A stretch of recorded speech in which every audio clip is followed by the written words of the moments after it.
और इस चीन ने 45 साल के बाद भारत और चीन की सरहद पर हमारे 20 सिपाहियों को मार दिया और उनकी मौत, उनकी शहादत रायगा जाने दे रही हुकूमत।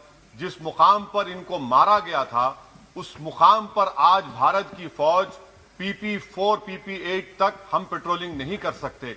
आज अरुणाचल प्रदेश में चीन, भारत के LAC में चीन ने गांव को बसा दिया।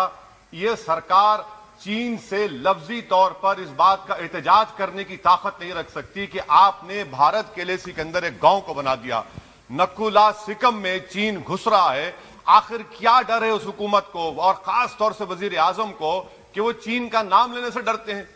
भाई, मुल्क की सलामियत का मसला है, मुल्क की जमीन पर चीन कब्जा करते जा रहा है और भारत के वजीर आजम चीन का नाम नहीं लेते। मैं उम्मीद करता हूं कि जब वजीर आजम अपना रिप्लाई देंगे तो वो हिम्मत दिखाएंगे और चीन का नाम लेकर कहेंगे कि चीन यहां पर इन जगहों पर घुसा हुआ है। सर, चीन आज भी अपना इंफ्रास्ट्रक्चर बढ़ा रहा है, वहां पर फौज को बढ़ा रहा है। मैं सरकार से जानना चाहता हूं कि जब बर्फ पिघल जाएगी दोबारा चीन हमला करेगा भारत की फौज पर, तो आप इसके लिए क्या तैयारी कर रहे हैं? और सर, मैं ये तकरीर इसलिए भी कर रहा हूं क्योंकि मैं एक आंदोलन जीवी हूं। मैं एक आंदोलन जीवी हूं, मुझे उसका फख्र है, इसलिए मैं खुल के बोल रहा हूं। अल्फाज छाप कर, किसी से डर कर बोलना मेरी फितरत में नहीं है। अफसोस तो इस बात का होता है सर कि जिस जगह पर हमको इंफ्रास्ट्रक्चर बनाना था हमने टिकरी पर बना दिया। जिस जगह पर हमको वो इंफ्रास्ट्रक्चर बनाना था हमने सिंगूर में बना दिया। जो इंफ्रास्ट्रक्चर की जरूरत थी हमने गाजीपुर पर बना दिया, अरुणाचल प्रदेश में नहीं बनाया। आखिर हो क्या रहा है? क्या किसान से जो बर्ताव किया जा रहा है वो ऐसा लग रहा है कि वो चीन की फौज बनी हुई है और जो चीन की फौज से बर्ताव किया जाना था आप किसानों से कर रहे हैं। तो मैं इस हुकूमत से जानना चाहता हूं कि इंफ्रास्ट्रक्चर और ये किसानों से क्यों जुल्म किया जा रहा है? सर, यहां पर ये तीनों कानून को लेना पड़ेगा वापिस, आपको आपकी अना को थोड़ा मिटाना पड़ेगा और तीनों कानून को वापस लेना पड़ेगा। सर, यहां पर मेरे को साहिर लुधियानवी का एक शेर याद आ रहा है। मैं साहिर लुधियानवी के साथ माजरत के साथ उस शेर में तरमीम करके कहना चाहूंगा कि जो मौजूदा हालात पर के साहिर लुधियानवी का शेर को थोड़ा तब्दील करके कि चीन पर करम, किसानों पर सितम, रहने दे थोड़ा सा भरम, ऐ जाने वफा ये जुल्म ना कर। ये साहिर लुधियानवी ने कहा था।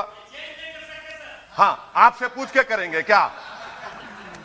आप तो टुट्टे शायर हैं, ना शायरी आती आपको, ना ज़ौक़ है, ना कुछ है, बोले जाते हैं क्या क्या बोलते हैं आपको ही मालूम। बहरहाल सर, ये जो किसानों का कानून है इसमें क्या काला है? काला इसमें यह है कि इस हाउस को एग्रीकल्चर स्टेट सब्जेक्ट है और कहां लिखा है संविधान में? एंट्री 14, एंट्री 28, शेड्यूल 7 में। और यह फेडरलिज्म के खिलाफ है। केशवानंदा भारती खास तौर पर कहता है कि फेडरलिज्म बेसिक स्ट्रक्चर है, तो यह सबसे बड़ा काला है। और सर, ये पूरा किसानों के एजिटेशन से क्या बात मालूम हुई कि सरकार को इस लोकसभा की अजमत, इसकी खूबसूरती की कोई इनके पास हैसियत नहीं है। सरकार इस ऐवान से डरती नहीं है। सरकार किससे डरती है? जब लोग रोड पर निकल कर आते हैं तो मोदी जी की नींद हराम हो जाती है। तो वही आप पैगाम दे रहे हैं कि लोग रोड पर निकले तो सरकार कहती है कि हम 1.5 साल तक कानून को मुलतवी कर देंगे। अरे आप कैसा बोलते? क्या इस ऐवान की तौहीन नहीं है कि आप यहां पर कानून अपनी ताकत की बुनियाद पर बनाते हैं और इस लोकसभा की अजमत को निस्तनाबूद कर देते हैं? तो ये बात आपने पैगाम दी कि जब लोग रोड पर निकल कर आते आप डरते हैं। आप बनाओ CAA के रूल्स, इंशाअल्लाह हम दोबारा रोड पे निकलेंगे, पूरे भारत में उसके खिलाफ एहतजाज होगा। सर, तीसरी बात, सबका साथ, सबका विकास, सबका विश्वास, ये भी झूठ है। क्यों झूठ है? बाबरी मस्जिद के डेमोलिशन का केस आता है, जजमेंट आता है और केस में कहा जाता है कि किसी ने नहीं तोड़ा। अगर सरकार उस जजमेंट के खिलाफ अपील क्यों नहीं करती?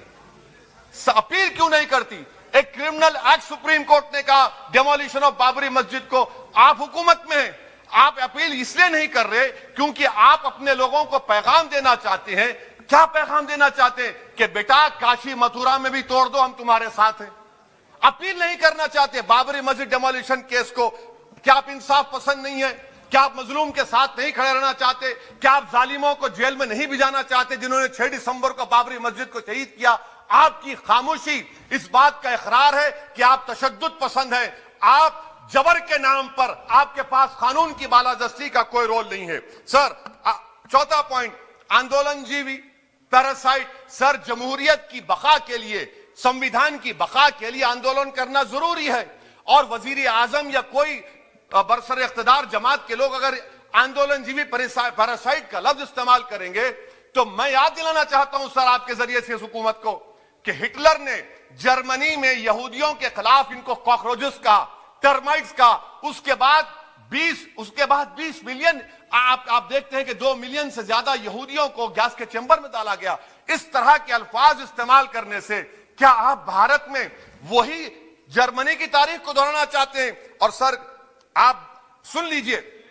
जी सर, थोड़ा बहुत क्या सर बोलते समय में। हाँ सर, जी सर, आप आगे ना सर, आप प्रोटेक्शन है मुझे, अब तो कोई फिक्र की बात नहीं, और खुल के बोल सकते सर। आप आ गए सर, स्पीकर आ गए सर, अब तो क्या है सर, आप हमारे लिए हैं सर। यहां पर आंदोलनजीवी आंदोलन नहीं करना। अरे किसी शायर ने अच्छा कहा था कि जिसमें ना हो इनकलाब मौत है वो जिंदगी, रूह है वम की हयात कश्मकश है इनकलाब। सर अब फॉरेन पॉलिसी पे आ जाइए। किसी ईना मीना डीका ने ट्वीट किया, आपने परेशान हो गए। ईना मीना डीका ने ट्वीट किया, आप खड़े हो गए।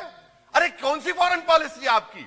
भारत के अतराफ में जितने पड़ोसी हैं, चीन हमला किया, कौन सा एक पड़ोसी है जो चीन के खिलाफ बोलता है? बताइए। कोई नहीं बोलता, मुंह नहीं खोलता। श्रीलंका में आप पोर्ट बना रहे हैं, किसके साथ? जापान के साथ। किसको काम मिल रहा था? आपके नूरे नजर को, आपके नूरे नजर को, आपके चहीते नूरे नजर को। श्रीलंका ने कहा हम भारत को नहीं बनाने देंगे टर्मिनल पोर्ट यहां पर। आप बताइए फॉरेन पॉलिसी। सर नेपाल का वजीर आजम कहता है कि भारत से ताल्लुकात उस वक्त तक बहाल नहीं होंगे जब तक कि भारत नेपाल की जमीन वापस नहीं करता। कहां सो रहे हैं सर आप? पड़ोस में कोई हमारा दोस्त नहीं है। चीन बांग्लादेश से कोविड की बात करता है, अफगानिस्तान से अमेरिका छोड़कर जा रहा है। क्या आपके पास कोई पॉलिसी है गनी हुकूमत को सपोर्ट करने की? आपके पास कोई पॉलिसी नहीं है। अच्छा सर, एफडीआई का मतलब अब समझाता हूं मैं। एफडीआई का मतलब यह है कि 5 फरवरी को ब्रैड शर्मन जो अमेरिका के रिप्रेजेंटेटिव, उनके पास भारत के अमेरिका के सफीर गए, तो ब्रैड शर्मन ने ट्वीट कर कहा कि भारत सरकार को इंटरनेट खोलना चाहिए, भारत सरकार को पीसफुल प्रोटेस्ट करना चाहिए। कौन होता है ब्रैड शर्मन जो भारत को सिखाए? ये एफडीआई है। और भारत सरकार का डिप्लोमेट, एम्बेसडर बैठकर उनका लेक्चर सुनता है। और उसके बाद क्या होता? 3 दिन के बाद आप कश्मीर में इंटरनेट खोल देते हैं। ये आप एफडीआई कर रहे हैं, हम नहीं कर रहे हैं। अच्छा, बात कश्मीर की आई। कौन है इम्तियाज, कौन है अबरार, कौन है इब्रार? इनको शोपियान में एनकाउंटर पर मार दिया गया, प्रूव हो गया। और ब्रिगेडियर आरा सेक्टर का जिसने इनको टेररिस्ट कहकर मारा, उसको अवार्ड देते हैं आप। सर, इन मरने वाले कश्मीरियों के लिए कौन रोएगा? क्या वजीर आजम रोएंगे? क्या वजीर आजम रोएंगे? क्या कोई रोएगा? अच्छा सर, एक और बात सर, हाँ एक और बात आई कि शादी के घर में गुस्सा होता है। अरे ये कौन सी शादी की बारात है कि 18 लाख करोड़ टैक्स मिलता है और 36 लाख करोड़ ये सरकार खर्चती है? क्या शादी कर रहे हैं आप? वाह वाह, माने वाकई में आपकी इकोनॉमिक पॉलिसी को सलाम कि 18 लाख करोड़ टैक्स में मिलते हैं, 36 लाख आप लोग शादी में खर्चते हैं। मुबारक हो आपको, बड़ी शानदार घर है ये शादी का। अच्छा सर, दिल्ली का लॉ एंड ऑर्डर, 1 साल में 3 बड़े दंगे हो गए। एडवोकेट्स पुलिस, उसके बाद CAA का राइट हुए 50 से ज्यादा, उसमें लोग मारे गए। 20 से ज्यादा मसाजिद को नुकसान जला दिया गया। 26 जनवरी। सर क्या ये सरकार जिम्मेदार नहीं है? 2 मिनट सर, क्या ये सरकार जिम्मेदार नहीं है? आपकी सरकार है, आपका होम मिनिस्टर, आप रोक नहीं पा रहे। आपकी कमजोरी और आपकी नादानी की वजह से, आप में दूरअंदेशी नहीं है, आप उसको अलाउ कर रहे हैं। और फैजान के कातिल कौन है? क्यों नहीं पकड़ा फैजान के कातिल को आपने अब तक? जिन बच्चों को रोड पर मारा जा रहा था, जनगण मन बोला जा रहा था, एक तरफ तब तक नहीं पकड़े आप। अच्छा सर, आखिर में मैं आपको बात याद दिलाना चाहता हूं कि इसमें एस्पिरेशनल डिस्ट्रिक्ट्स 11 में से 20 बैकवर्ड डिस्ट्रिक्ट्स नीति आयोग के सीमांचल मुस्लिम डोमिनेटेड है सर। सीमांचल में कटिहार, पूर्णिया, अररिया है। सर पूर्णिया का एयरपोर्ट, सिविल टर्मिनल का काम क्यों नहीं होता सर? अब आ जाइए सर माइनॉरिटीज पर। 3 स्कॉलरशिप स्कीम है, मैं पुकार रहा हूं, मुतालिबा कर रहा हूं कि डिमांड करो। सरकार ने 2020-21 में 3 स्कॉलरशिप के लिए 2265 करोड़ का ऐलान किया। कितने पैसे आपने दिए? सबका साथ, सबका विकास, सबका विश्वास, 436 करोड़ रुपए। किसको झूठ बना रहे हैं आप? पढ़िए आप लोग। अच्छा सर, उसके बाद आप देखिए कि कितने लोगों को कितने माइनॉरिटी स्कॉलरशिप नहीं मिली। 42,36,000 माइनॉरिटी स्कॉलरशिप नहीं मिली। और सबसे ज्यादा इलिटरेसी मुसलमानों की है, लेडीज की है। आप बोलते नहीं है। इसीलिए सर मैं आखिर में आपके जरिए से हुकूमत से अपील कर रहा हूं कि आंदोलन होगा, नाइंसाफी के खिलाफ आवाज उठेगी, संविधान को बचाया जाएगा। नरेंद्र मोदी भारत के वजीर आजम है। दिल्ली सल्तनत के बादशाह या जहांपना नहीं है। जिल्ले-लाही का दौर खत्म हो चुका है, जहांपना का दौर खत्म हो चुका है। मोदी की आंखों में आंखें डालकर उनकी गलतियों को बोला जाएगा।